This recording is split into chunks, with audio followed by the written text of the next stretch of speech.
I joined a neuroscientist 2-hour masterclass all about how to reprogram your subconscious mind, and this is what I learned. First and foremost, I just want to say, if you guys don't know Em on the Brain, I'm obsessed with her. She has a TikTok account of her own, which is how I found out about this masterclass. You guys should definitely go follow her. But anyways, the baseline was to establish the fact that we all have the power to transform our whole life. I took a bunch of notes I'd just like to add, so I'm going to be looking at those. To start off, Emily says, every time you do or say anything, it's strengthening pathways in your brain. Another key thing she explained is that your nervous system is what conducts life force energy through your body. The neurons in your body act like batteries, positive and negative, and they communicate with each other via electrical impulses. Keeping that in mind, the state of your nervous system determines the energy you're conducting. I feel like that's a given. If you're in a state of sadness and overwhelm or anxiety, that's the energy you're going to be giving out. She gave the example of our energy being a cable or a cord. If you're feeling stressed, anxious, or overstimulated, it gives chaotic energy, and in terms of a cord, it would be a jumbled up, tangled cord. As opposed to if you're in a state of calm, peace, positive, regulated energy, it creates a clear pathway, and in terms of a cord, it would just be a straight cord. You hand somebody a cord and it's untangled. Moving on from those basics, she said, point blank period, life is a game. The only thing we're here to do is to experience, win, and play. We're all complicating our lives so much more than they have to be. People just work every day or function every day on an automatic setting. The rules you create for yourself are the beliefs that limit you. She basically said, because we choose the beliefs that limit us, you're going to want to choose beliefs that limit you to the box that you want to be in. So instead of limiting yourself and being like, oh, I'm broke, I can't make money, limit yourself to the fact that you're a millionaire. Why? Like, there's nothing below that. You can't, that's not you. You don't get what you want, you get what you embody. And in order to transform your life, you have to be open to it. You can't just hope and want, because being in a state of want is being in a state of lack. You have to be open to knowing that it's possible.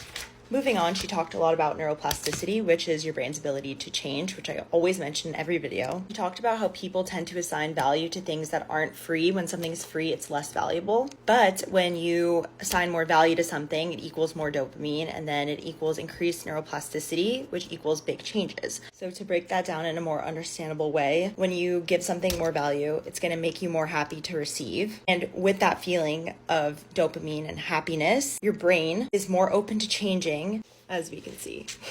Big changes. I always say this, everything has to happen on the inside before the outside. You have to feel it before you see it. We've all been through bad things in life. I can assure you I've been through the ringer, but even if you've experienced the worst, you can move past it. Really, the key is just to believe that what you want is out there and you want it for a reason, because it's already yours. And she really just kept emphasizing that nothing will change until you take responsibility for your beliefs, thought patterns, and behaviors. You're always either reinforcing your current situation or making a new one. You get to choose what you want. It's literally that simple. You get to choose the life you live. Something she especially emphasized is that complaining will get you nowhere. If you're the type of person who's always complaining about something, I suggest you stop doing that, because complaining about your situation is only going to get you further from being able to change it. Next key bullet point I have is that manifestation is about rewiring brain circuits. Some facts: our brains get sent 11 million bits of information per second, but only 50 bits out of the 11 million are processed.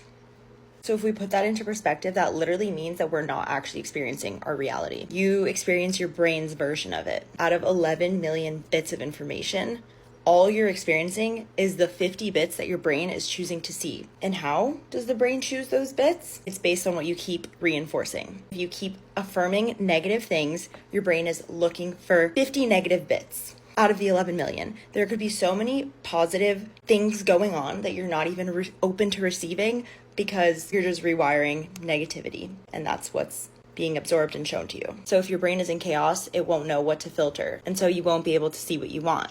You're going to see what you keep reaffirming and experiencing. And that also explains why, if success or happiness or good feelings are unfamiliar to you or feel unsafe to your brain, you're going to end up sabotaging it. Another thing she said is that there's never a right time. You can't wait for the right time. You just have to create a moment that comes right. And waiting for the right time is just going to keep you stuck. I feel like I've just spoken so long and I still have lots of pages to get through. So let me know if you guys want to see a part 2.